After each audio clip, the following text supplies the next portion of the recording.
오늘 여기 보면은 십자가상에서 예수님이 하시는 또 말씀 가운데 하나인데요. 오늘 특별히 여기에 26절에 보면은 예수님이 어머니 마리아를 보면서 이렇게 말합니다. 아들입니다, 아들입니다 이렇게 말하는데 언뜻 보면은 예수님이 마리아의 아들이니까 예수님이 그 어머니 마리아를 보면서 자기를 보고 너무 슬퍼하지 마십시오 이렇게 말씀하시는 것처럼 우리가 생각하기 쉽습니다. 어머니 보십시오, 여자여 보소서 여기 아들이 있습니다 라고 이렇게 말하는 것처럼 우리가 그렇게 생각할 수 있는데, 사실은 여기에 보면은 예수님이 중간에 서 있고 26절과 27절 보면은 보소서 아들이니이다 라고 하면서 예수님은 누구를 가르쳤을까요? 자기를 가르쳤을까요? 아닙니다. 그 옆에 있는 사랑하는 제자 요한을 가르쳐서 한 말입니다. 바로 자기의 사랑하는 제자 요한을 보면서 여기 어머니 아들 역할을 할 사람이 있으니까 너무 근심하지 마시고 낙심하지 마십시오 라고 말하는 겁니다. 왜요? 그 다음에 보면은 이 요한에게도 이렇게 말하기 때문에 그렇습니다. 27절에 보시면은 또 그 제자에게 이르시되 보라 네 어머니라 이렇게 말을 하고 있습니다. 그래서 요한에게도 여기 네 어머니 같은 분이 계시니까 이 어머니를 잘 보살펴줘라 하면서 참 예수님이 십자가에 본인이 죽어서 하나님의 구원을 이루시는 그 일도 벅찬데 오늘 그 가운데서 한마디 한마디 할 때 참 중요한 말을 하는데 오늘 그 말 가운데 그 마리아를 슬퍼하고 있는 그 마리아를 향해서 위로를 하고 그리고 그가 끝까지 위로를 받으며 갈 수 있도록 자기 제자를 또 옆에 두고 있다는 사실을 우리는 기억해 볼 필요가 있습니다. 그런데 오늘 여기에 보면은 이 말을 듣고 이 사랑하는 제자 요한이 어떻게 하는가, 27절 끝에 보니까 그때부터 그 제자가 자기 집에 모시니라 하면서 동양을 하게 되는 이런 일이 있게 되었습니다. 오늘 이 말 속에 원래 이렇게 보게 되면은 그래서 이 사랑하는 제자 요한이 이 마리아를, 예수님의 어머니를 지극정성으로 정말로 끝까지 봉양을 했다 이렇게 교회 사람들은 이해를 합니다. 그래서 AD 431년에 이 소아시아 지역 가운데 에베소라는 지역에 이 그곳에서 종교 회의가 있었는데 이 종교 회의의 그 회의록에조차도 이 요한이 마리아를 위해 우리가 집을 지어줬던 것을 꼭 기억하자 이런 글귀가 있게 되고요. 저는 가보지는 않았습니다만 지금도 가면은 이 소아시아 터키 지역에 가보게 되면은 에베소 교회라는 그 속에 가보면은 이 요한이 마리아를 위해서 지어줬던 집 그것을 갖다가 재건해서 그 집터에다가 재건해서 거기에 사람들이 볼 수 있게 한다고 합니다.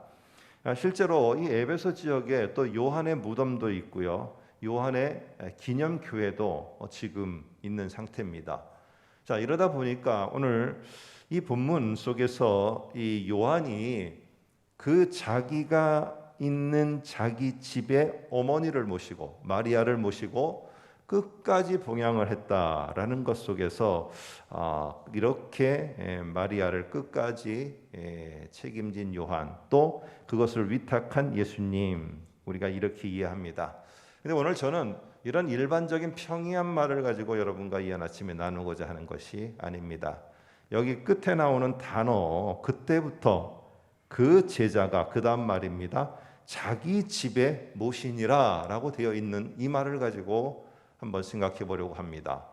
오늘 이 제자 요한은 정말 그 어머니를 자기 집에 모셨다. 그것도 맞을 것 같습니다. 봉양을 하고 또 끝까지 섬겼던 것, 또 교회가 그렇게 이해를 하고 있으니까요. 그렇지만 이 말 자체 속에서 이미 예수님이 이렇게 십자가에서 죽으신 다음에 대략 한 50년 이상을 지난 다음에 이 요한복음을 듣고 있는 교회는 이 말을 어떻게 더 깊이 이해를 했을까요? 또 요한이 그저 자기 집에 모시고 마리아를 잘 섬기고 봉양하였다, 이 정도로 이해를 했을까요? 요한복음을 지금 썼을 때 대략적으로 예수님이 죽은 다음에 50년 이후가 지난 다음인데 어떻게 그 마리아의 그 모습을 기억하고 있을까요? 요한이 그저 자기 집에 잘 모시는 것만 기억할까요? 자, 원래 여기 자기 집이라고 번역되어 있는 헬라어는 제가 좀 한번 말해 보겠습니다. 타이디아, 이디아라는, 그리고 그 앞에 타가 붙게 됩니다. 그런데 이렇게 되면은요, 그곳에서 모시게 됐다, 그곳에 또한 모시니라, 이렇게 되어집니다. 그러니까 이게 집이 될 수도 있고 이것이 어떤 공동체가 될 수도 있고요, 어떠한 특별한 곳이 될 수도 있고, 그것이 어딘지가 정확하지 않습니다. 그런데 우리가 읽기 좋고 이해하기 좋도록 우리 성경에, 그리고 성경들은 그 요한이 자기 집이라고 이렇게 번역을 했습니다. 그러나 오늘 우리가 기억해야 될 것은 이 마리아가 정말로 함께하고 마리아를 저 멀리에 두지 않고 곁에 두고 함께하는데, 그 함께 이 요한뿐만 아니라 또 다른 사람들이 마리아를 함께 둔 그곳이 어디일까? 우리는 한번 생각해 볼 수 있습니다. 요한복음이 19장이고요. 이 여기에 등장하는 마리아, 그 마리아가 이제 다음에 어느 곳에서 마리아가 등장하느냐, 우리에게 상당히 관심을 갖게 합니다. 그러다 보면은 이렇게 넘기게 되면은 그 다음이 어디가 나오느냐 하면은 한번 넘겨 보시면은 사도행전 1장을 보시기 바랍니다. 사도행전 1장을 보면은 1장 13절 보겠습니다. 1장 13절. 1장 13절 보면은 예수님이 올라간 다음에, 그 다음에 이 제자들과 또 함께하는 예수의 증인의 역할을 할 사람들이 이 다락방에 모이게 됩니다. 다락방에 모여서 정말로 기도하며 그들이 어떻게 할 것인가, 어떤 역사가 있을 것인가 간절히 기도하고 있을 때 그 멤버들 몇을 소개합니다. 아주 중요한 멤버들이겠죠. 그런데 그 멤버들 가운데 누가 있느냐? 14절을 보시기 바랍니다. 14절에 보니까 이렇게 말합니다.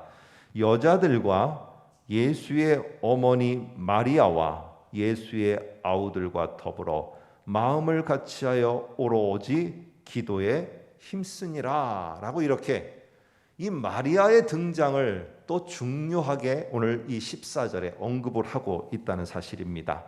자, 그렇다면은 요한은 그저 오늘 우리가 생각하는 것처럼 월급을 받아서 이렇게 어머니, 제가 어머니로 모시겠습니다 하고 봉양을 하고 또 집에서 잘 머무시도록 모든 거처를 잘 준비해주고 여기에만 머물렀느냐? 그리고 마리아는 그렇게 봉양을 받으면서 있고 그렇게 잘 예수님이 부탁한 것처럼 또 요한의 보살핌 가운데 있었느냐? 아니라는 겁니다.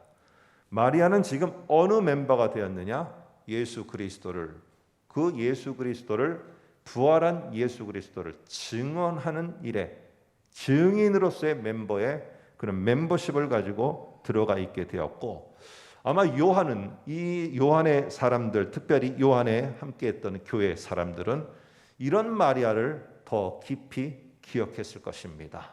오늘 그 예수의 어머니가 우리와 함께하고 있고 예수의 아우들이 우리와 함께하고 있고 우리와 함께하고 이 공동체 속에서 예수를 증언하기 위해서 사명자로 서 있는 그 마리아를 더 깊이 생각했을 거예요. 여러분은 이런 것 속에 어디가 더 큰 무게가 있다고 생각합니까? 봉양을 받는 그 마리아의 모습에 여러분들은 더 호감이 가십니까? 아니면은 예수의 증언하는 그 공동체 속에 한 구성 멤버로서 있으면서 마리아가 언젠지 모르지만 끝까지 예수를, 부활한 예수를 증언하는 그 공동체 속에 있는 마리아에게 더 무게를 두십니까? 오늘 우리는요, 후자일 것입니다. 예수님이 마리아를 위로하고 격려하고 그 눈물을 멈추게 하는 중요한 요한아, 저기 너 어머니가 계시다.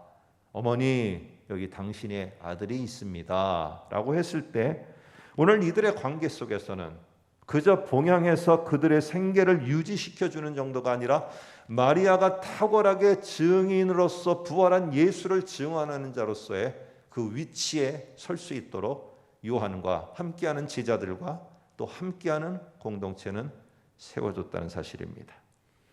여러분, 세상의 조롱과 멸시 가운데 십자가에 달린 아들을 보는 마리아, 하나님의 심판 아래 놓인 아들을 보는 그 마리아의 마음이 얼마나 힘들었겠습니까? 그 마리아를 사랑하고 위로하는 예수님의 위로와 격려에 바로 최고치는 봉양을 받는 게 아니라 오늘 예수의 증인으로서 그 구성 멤버의 핵심 멤버로서 살아가게끔, 더 역동적으로 살아가게끔 하는 것이 오늘 예수님의 더 큰 위로와 격려였다는 사실을 우리는 기억해야 됩니다. 여러분, 그렇다면 마리아를 향해서 위로하는, 그리고 위로하면서 함께하는 이 예수님이 오늘도 우리들 속에서 좌절과 절망에, 그리고 고난 가운데 있는 자를 위로하시고 우리를 일으켜 세워주시고 우리에게 정말로 힘이 되어주시는데, 저는 그렇게 믿고 지금까지도 저와 여러분들도 그럴 겁니다. 그런 많은 경험을 했을 거예요. 예수님의 위로하심과 예수님의 일으켜 세워주심은 그저 위로하여서 누군가에게 도움을 받는 정도로서 우리를 위로하시는 그 하나님이 아니, 그리고 그 예수님이 아니고요.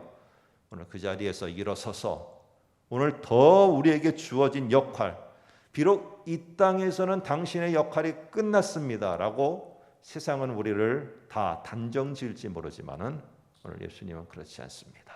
예수님은 우리를 위로하시면서 또 다른 새로운 길에서 마리아가 봉양을 받는 정도가 아니라 예수의 증인으로서 또 다른 사역을 감당하며 나아가는 이런 일을 통해서 더 큰 그의 마음속에 자부심과 당당함을 가지고 살아갈 수 있도록 했던 것처럼 오늘 예수님의 위로는 우리가 이 세상에서 더 당당하고 더 큰 힘을 얻고 그것을 함으로 말미암아 내 삶에 큰 더 동력을 얻으면서 나아갈 수 있도록 저와 여러분이 꼭 해야 될 일을 맡겨주시면서 이 땅에 사는 날 동안 그 일을 감당하도록 하시는 그 위로가 바로 예수님이 우리를 향한 위로라는 것을 기억하시고, 오늘 우리도 주님이 나를 그저 어려움에서 일으켜 세워서 평안히 봉양을 받는 정도에만 머무는 게 아니라 오늘 나를 일으켜 세워서 그저 내가 그 자리에 잘 있는 것만이 아니라 그 자리에서 나에게 주어진 역할을 다 감당함으로